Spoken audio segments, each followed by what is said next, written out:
Ayan guys, nandito yung ama ko kanina. Binigyan nga pala kami nitong karne ng baka. Saka tong saging. Ito yung saging na tiniba namin sa tala guys. Tingnan natin. Guys, ito yung saging oh.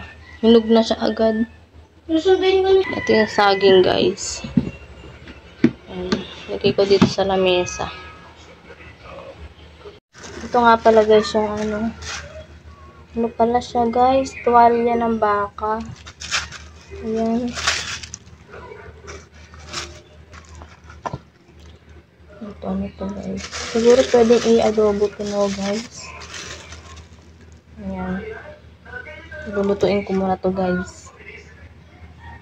At ayan guys, salang ko na yung karne. Lagay ko na itong lagat ng pressure cooker. Tapos, takpan na natin.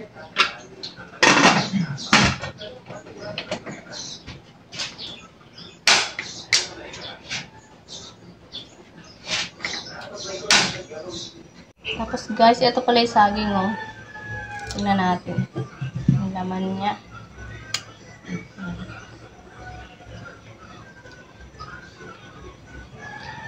Ayan guys, ang laman niya oh. Ayan. Matamis yung gantong saging guys.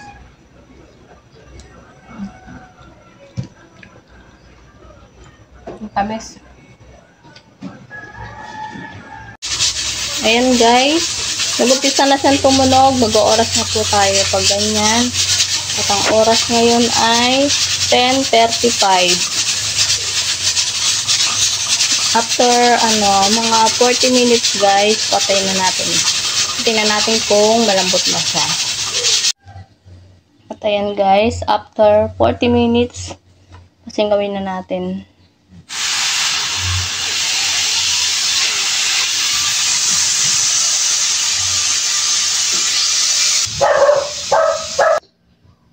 Ayan guys, huminto na yung pressure cooker.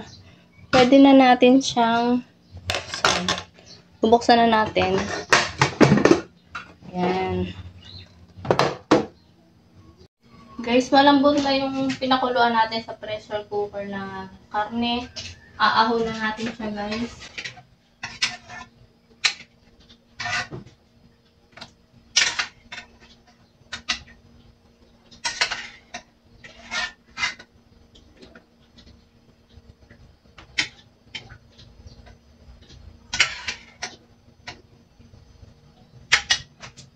Ayan guys, ito na. Yung mga karne pinalambutan natin. Iwahiwain ko na siya guys. Guys, magluluto na po tayo. Meron ako ditong bawang, luya, tsaka sibuyas. Kunain ko muna itong luya guys.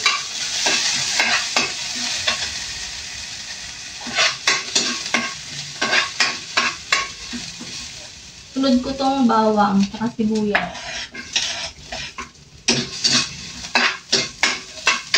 Yan, gisa-gisa lang natin siya guys. Tapos ilagay natin guys itong hiniwa-hiwa kong karne dito ay namang loob ng baka.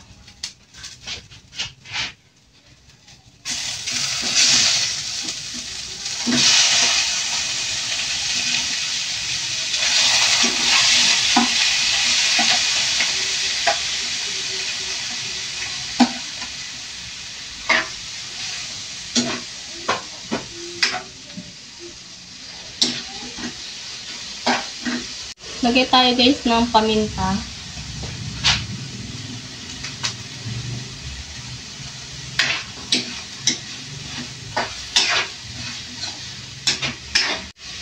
Tapos guys, lagay tayo ng konting sabaw niya guys.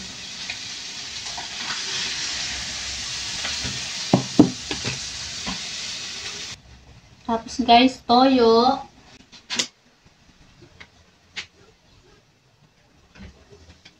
Tapos lagay tayo ng suka guys. Wala akong kalamansi kaya suka na lang. Guys, ayan na natin siyang ulo. At ayan na po guys. Ito na po ang adobong laman loob ng baka. Salamat sa inyong panonood.